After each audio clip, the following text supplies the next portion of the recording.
እንዴት ናችሁ ውድ ቤተሰቦቻችን? ይህ ፉአድ ባህሩ የዩቲዩብ ቻናላችን ነው። ስለምታደምጡን ከልብ አድርገን እያመሰገንን የዛሬውን የዕለተ አርብ የከሰዓቱ ፕሮግራማችን ላይ የዝውውር ጉዳዮችን የምናነሳበት ፕሮግራማችንን ዛሬም እንደተለመደው ወደ እናንተ ይዘን ቀርበናል። ስለምታደምጡን ከልብ አድርገን ነው የምናመሰግነው። በዚህ ፕሮግራማችን የተለያዩ የዝውውር ጉዳዮች ይዳሰሳሉ። እነሱን ጉዳዮች ሰፋ አድርገን ወደ እናንተ እያደረሰን ቆይታን እናደርጋለን። በተለይ የዝውውር ጉዳዮች ላይ አሁን በትልቁ መረጃዎች እየወጡ ይገኛሉ። የጥር ተጫዋቾች የዝውውር መስኮት እርግጥ ነው በጣም ብዙ የሚባሉ ዝውውሮች የሚፈጸሙበት የዝውውር መስኮት አይደለም። ነገር ግን አሁንም ትልልቅ ዝውውሮች ይኖራሉ ተብሎ ይጠበቃል እና እነሱን ጉዳዮች በጥቂቱ ለማንሳት እንሞክራለን። በዚህ የጥር ተጫዋቾች የዝውውር መስኮት ሊፈጸሙ ከሚችሉ ዝውውሮች መካከል ጋር አያይዘን የምናነሳቸው ጉዳዮች ይኖራሉ። እነሱን ጉዳዮች እያደመጣችሁ ከኛ ጋር እንድትቆዩ በአክብሮት ነው የምንጋብዘው። የተለያዩ ስፖርታዊ ጉዳዮችን እያነሳው ቆይታን የማደርገው እኔ ፉአድ ባህሩ ነኝ። እናንተም ሀሳብ አስተያየቶቻችሁ ልታጋሩን ትችላላችሁ። የተለያዩ ርዕሰ ጉዳዮችን እያነሳን ቆይታ እናደርጋለን። ከመሸጋገሪያ በኋላ እንመለሳለን። እናንተ ግን ሀሳብ አስተያየቶቻችሁን ኮሜንት ቦክስ ላይ አጋሩን። ኮሜንት መስጫው ክፍት ነው። የፈለጋችሁትን ሀሳብ ጽፉልን ትችላላችሁ። በቀጥታ ወደ ዛሬ ፕሮግራማችን አመራን።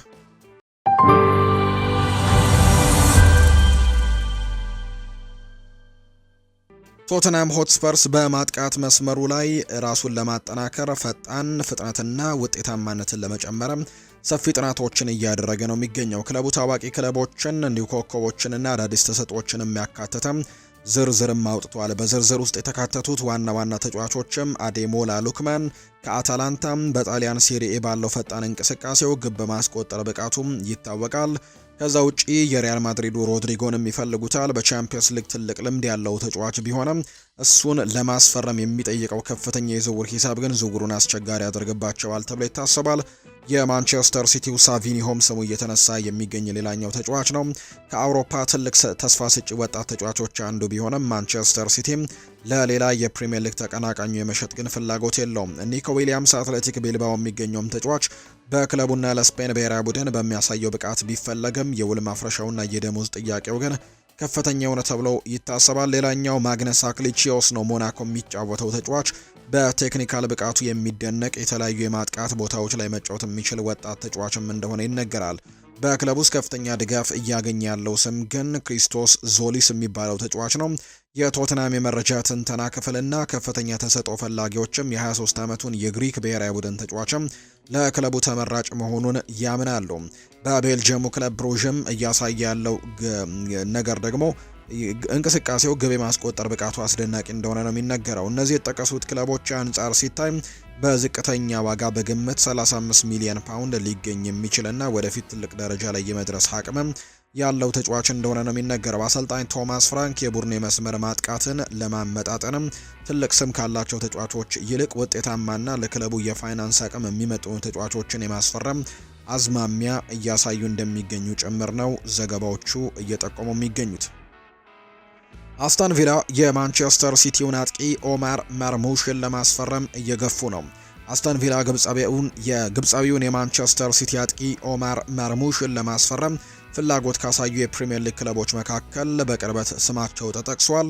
ኦማር መርሙሽ በጥር 2024 ከአይንትራክ ፍራንክፈርት በ70 ሚሊዮን ዩሮ ማንቸስተር ሲቲን የተቀላቀለ ቢሆንም በኢቲሃድ ስቴዲየም የመሰለፍ ዕድል ለማግኘት ግን ተቸግሯል። በዚህ የውድድር ዘመን በፕሪሚየር ሊጉ 2 ጊዜ ብቻ በቋሚነት የጀመረ ሲሆን አብዛኛውን ጊዜ ከተቀያሪ ወንበር ላይ ነው የሚነሳው። አሰልጣኝ ኡናይ ኤምሪ ኦማር መርሙሽ በመሃልም ሆነ በመስመር ላይ የመጫወት ችሎታ ወይም ቨርሳታይሊቲ ለአስተን ቪላ ጥልቀትን እንደሚጨምር ያምናሉ። ቶተንሃም ተጫዋቹን ለማስፈረምም ጥያቄ ካቀረቡ ክለቦች መካከል አንደኛው ነው። ሲቲ ተጫዋቹን አሁን ላይ ለመልቀቅ ፍላጎት የለውም። ፔፕ ጓርዲዮላ ተጫዋቹን እንደ ትልቅ ሀብት ስለሚመለከቱት ሲሆን በቀሪው የውድድር ዘመንም ቡድኑን ሊያግዝ እንደሚችል ነው የሚያምኑት። ዝውውሩ በጥር ወር የመሳካት እድሉ እጅግ አነስተኛ ነው፣ ምክንያቱም ኦማር መርሙሽ በአሁኑ ወቅት ከግብጽ ብሔራዊ ቡድን ጋር በአፍሪካ ዋንጫ ላይ ነው የሚገኘው። ተጫዋቹ ራሱ ከሲቲ ለመልቀቅ እስካሁን ምንም አይነት ግፊት አላደረገም። ይልቁንም በሲቲ ራሱን ለማረጋገጥ እንደሚፈልግም ነው የሚገለጸው። አስተን ቪላ ሆነም ሁኔታውን በቅርበት እየተከታተለ ሲሆን በጥር ባይሳካ እንኳን በቀጣይ ክረምትም የተጫዋቾች የዝውውር መስኮት ጥረቱን አጠናክሮ ሊቀጥል እንደሚችል ነው የተገመተው። የአርሰናሉ ኮከብ በቼልሲና በሌሎች ፕሪሚየር ሊግ ክለቦችም አይን ውስጥ ገብቷል። አርሰናል ወጣቱን አማካይ ኢታን ንዋኔሪን ለማስፈረም በሚደረገው ፉክክር ውስጥ ከቼልሲ በተጨማሪ አሁን ደግሞ ቦርንመዝን ፍላጎት ማሳየቱን ተከትሎ አዲስ ፈተና ገጥሞታል። የ18 ዓመቱ ኢታን ንዋኔሪ በአሁኑ ሰዓት አርሰናልን ለመልቀቅ ምንም አይነት ግፊትን እያደረገ አይደለም። ሆኖም በዚህ የውድድር ዘመን በኤምሬትስ ስቴዲየም መደበኛ የመጫወቻ ጊዜን በማጣቱ ምክንያትም ሌሎች ክለቦች ሁኔታውን በንቃት እየተከታተሉት ነው የሚገኘው። ቦርንመዝ ኢታን ንዋኔሪን የፈለገው ኮከብ ተጫዋች አንቷን ሴሜኒዮን ወደ ማንቸስተር ሲቲ ለመዘዋወር መቃረቡን ተከትሎ የማጥቃት ክፍሉን ዳግም ለማዋቀር በማቀዱ ነው።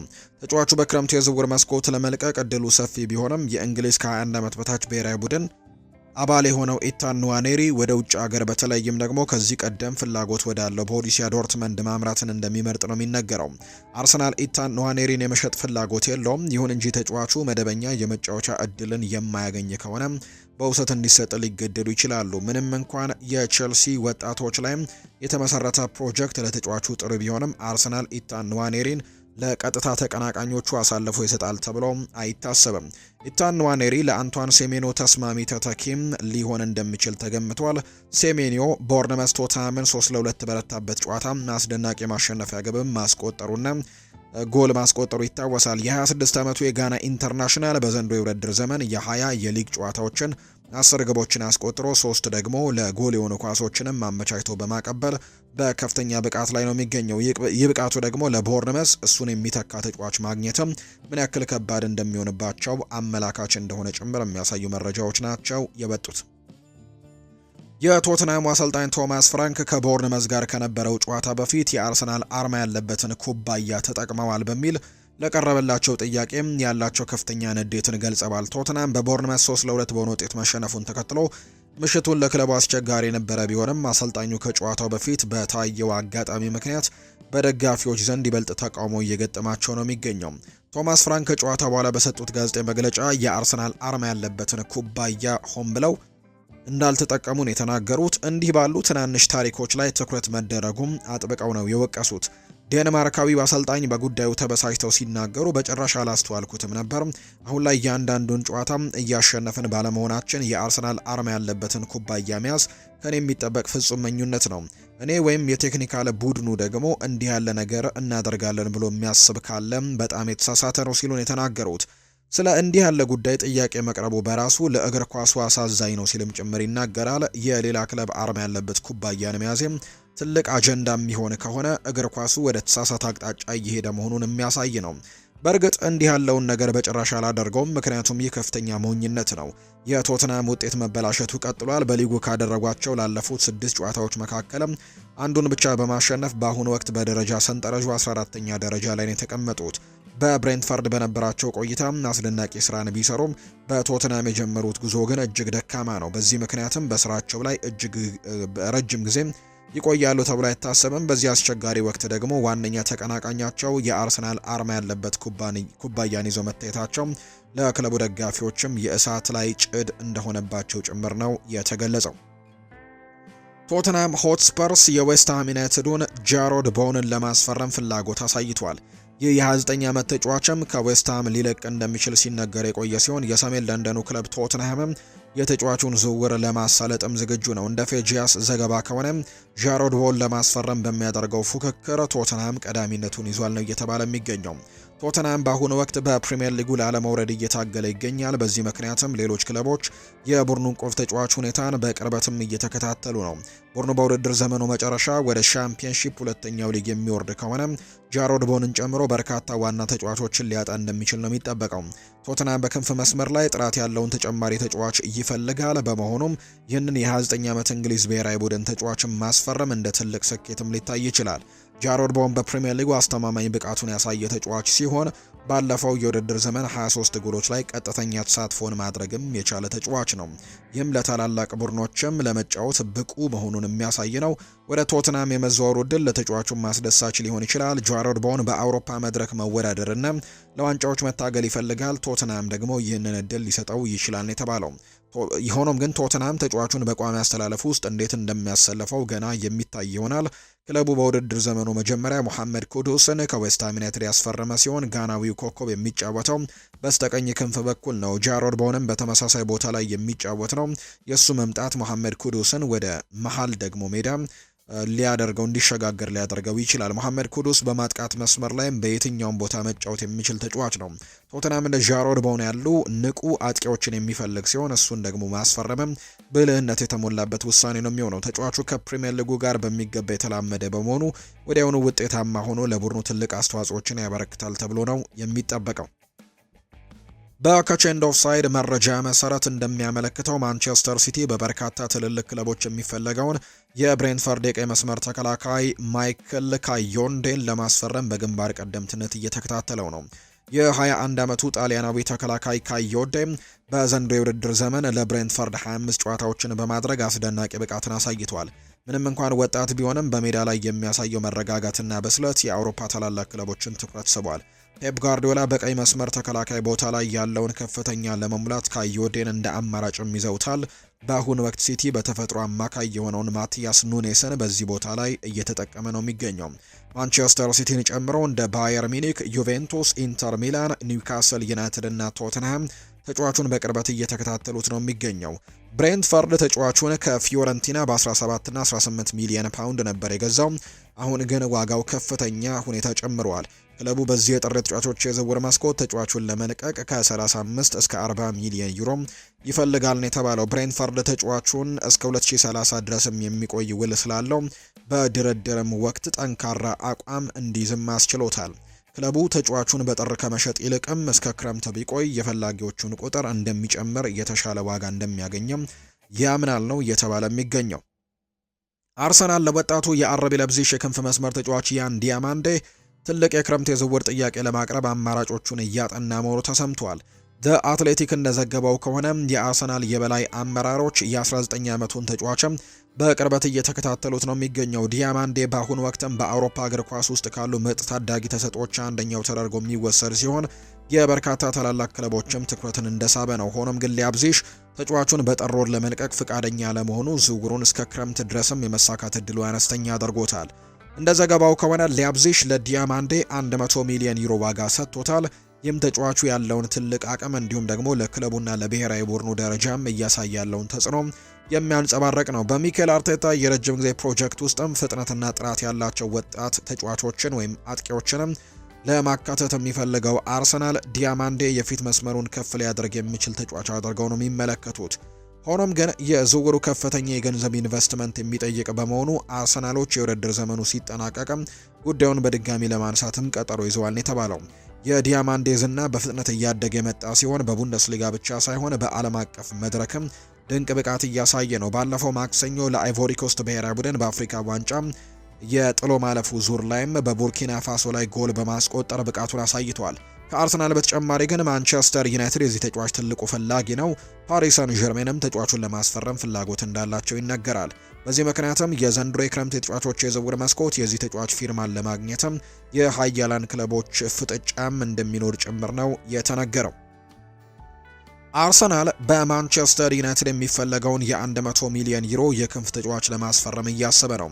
አርሰናል በክረምቱ የዝውውር መስኮት ይህንን ተጫዋች ለማስፈረም ነው እንግዲህ ትልቅ ፍላጎት እንዳለው መረጃዎች የሚያሳዩት። ስለዚህ ያን ዲያማንዴን ለማስፈረም እስከ 100 ሚሊዮን ዩሮ አካባቢ ሊወጣ ይችላል፣ ወይም 108 ሚሊዮን ዶላር አካባቢ ሊወጣበት እንደሚችል ነው የሚገመተው። ሚኬል አርቴታ ለረጅም ጊዜ ጥራት ያለው ፍጥነትን ሊጨምር የሚችል ወጣት ተጫዋቾችን ነው የሚፈልገውና ዲያማንዴ የአርሰናል የአጥቂ መስመር ወደ ላቀ ደረጃ ያሸጋግራል ተብሎ የሚታሰበው ነው። ዲያማንዴ በቅርቡ ደግሞ እንዲሁ የተለያዩ ጉዳዮች ሲነሱ ነበር። ጎልም ማስቆጠሩ ይታወሳልና ከሰሜን ለንደኑ ክለብ አርሰናል ጋርም ትልቅ ነገሮች ሊኖሩ እንደሚችሉ ይገመታል። ነገር ግን እንዳልኳችሁ ዩናይትድ የዚህ ተጫዋች ትልቁ አድናቂ ነው። ኡናይ ኤምሪ የቪላን የቻምፒየንስ ሊግ ህልም ለማሳካት የ25 ሚሊዮን ዩሮ የአይን ማረፊያ የሆነውን አማካይ ለማስፈረም አቅዷል። አስተን ቪላ የአትሌቲኮ ማድሪዱን አማካይ የሆነው ቲያጎ አልሜይዳን ለማስፈረም ፍላጎት አሳይቷል። የስፔኑ ክለብ አትሌቲኮ ማድሪድ አዳዲስ ተጫዋቾችን ለማስፈረም እንዲችልም አሁን ያለውን የቡድን ስብስብ ቁጥር ለመቀነስ እየፈለገ ሲሆን በዚህም ምክንያት አርጀንቲናዊው ተጫዋች ለሽያጭ መቅረቡን ፌጂያስ ዘግቧል። ተጫዋቹ 25 ሚሊዮን ዩሮ ተመን የወጣለት ሲሆን አስተን ቪላ ዝውውሩን ማጠናቀቅ ይችል እንደሆነ ግን ገና የሚታይ ነው የሚሆነው። ቡድኑ በተቃራኒ ቡድን የግብ ክልል አካባቢም ተጨማሪ የፈጠራ ችሎታንና የቴክኒክ ብቃት ስለሚያስፈልገው አልሜዳ ለቡድኑ ምርጥ ግብአትም ሊሆን ይችላል። አልሜዳ በእንግሊዝ ፕሪሚየር ሊግ ስኬታማ ለመሆን የሚያስፈልገው የቴክኒክ ብቃትም ያለው ሲሆን ለዌስት ሚድላንዱ ክለብ አስተን ቪላም ወሳኝ ተጫዋች ለመሆን ጥረት ያደርጋል ተብሎ ነው የሚታሰበው። የተሰጠው ያለው አርጀንቲናዊ በዚህ የውድድር ዘመን በአትሌቲኮ ማድሪድ መደበኛ ተሰላፊ አልነበረም። እስካሁን የተጫወተውም ለ570 ደቂቃዎች ብቻ ነው።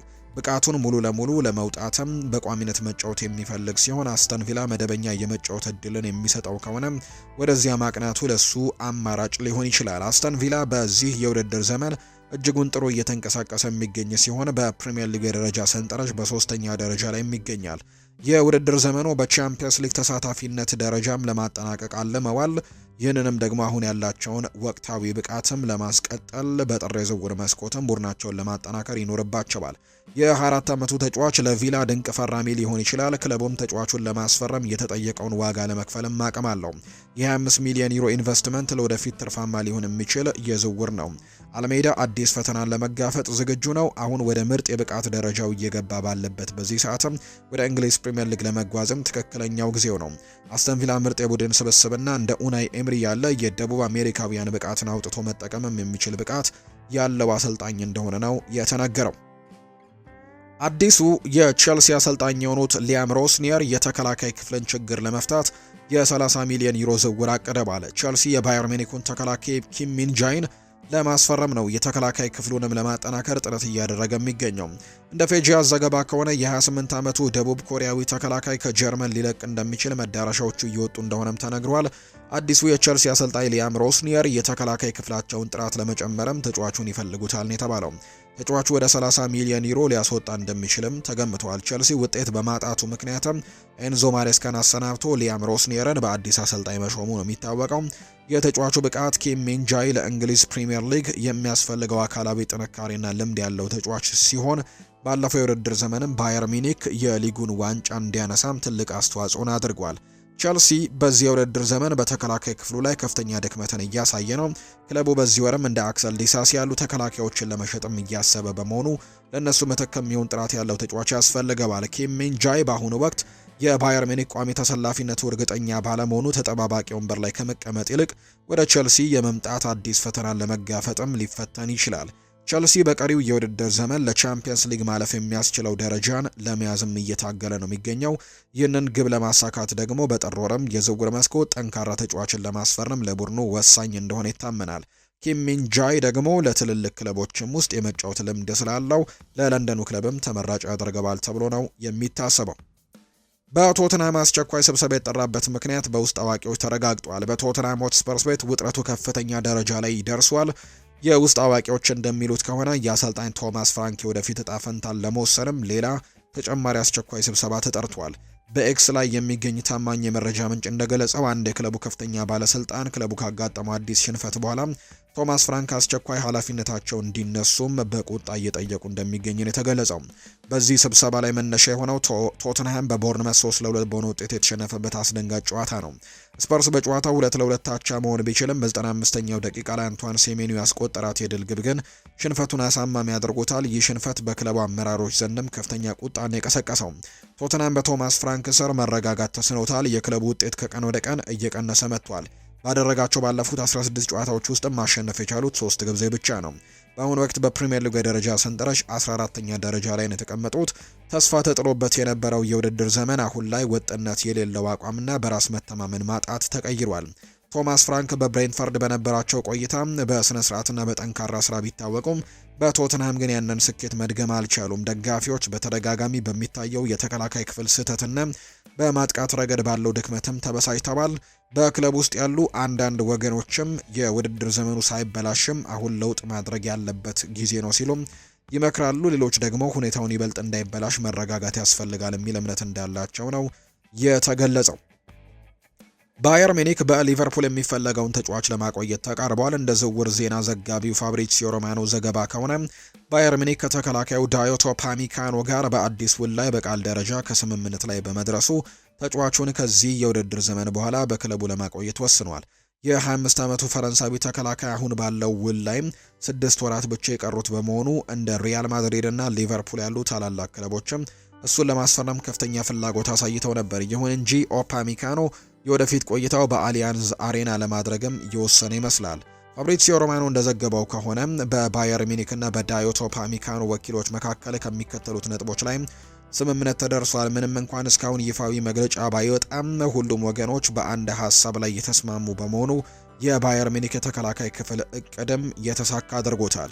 የባየር ሚኒክ ዋና ስራ አስፈጻሚ ዣን ክሪስቲያን ድሬሰን ስለ ዝውውሩ በሰጡት ግልጽ አስተያየትም ተጫዋቹ የቀረቡለትን ጥያቄ እንዲፈርም አሳስበው ነበር። ድሬሰን ለስካይ ስፖርት ጀርመኒ ሲናገርም እንዲህ ነው ያለው። በጠረጴዛው ላይ የቀረበለት ጥያቄ መፈረም ያለበት ይመስለኛል፣ ምክንያቱም ከዚህ የተሻለ ነገር አይመጣም ሲልም የተናገረው።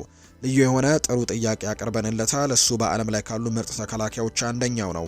እንዲሁ ማስቲካ ለረጅም ጊዜ ካኘኩት ጣዕሙ ይጠፋል። ስለዚህም ይህ ጉዳይ እንደ ማስቲካ መሳብ የለበትም ብሏል። የኦፓሚካኖ ውልን ለማደስ መወሰኑ ለባየር ሚኒክ ስፖርታዊ ፕሮጀክትም ትልቅ ድል ተደርጎ ነው የሚወሰደው። በተለይም ሌሎች የአውሮፓ ግዙፍ ክለቦች ሁኔታውን በጥብቅ በሚከታተሉበት ወቅት ላይ እሱን ማቆየት መቻላቸው ክለቡ ለቡንደስሊጋው ለሻምፒየንስ ሊግም ለሚያደርገው ጉዞም በጣም በልበ ሙሉነት እንዲወዳደሩ ያደርጋቸዋል ተብሎ እንደሚታሰብ መረጃዎች እየወጡ ይገኛሉ። የተወደዳችሁ ቤተሰቦቻችን ከፉአድ ባህሩ የዩቲዩብ ቻናላችን ለዛሬ የአርብ ከሰዓት ያዝንላችሁ ፕሮግራማችን ይህንን ይመስል ነበር። ከኛ ጋር ቆይታን ያደረጋችሁ በሙሉ ላቅ ያለ ምስጋናዬን ለእናንተ ማቅረብ እወዳለሁ።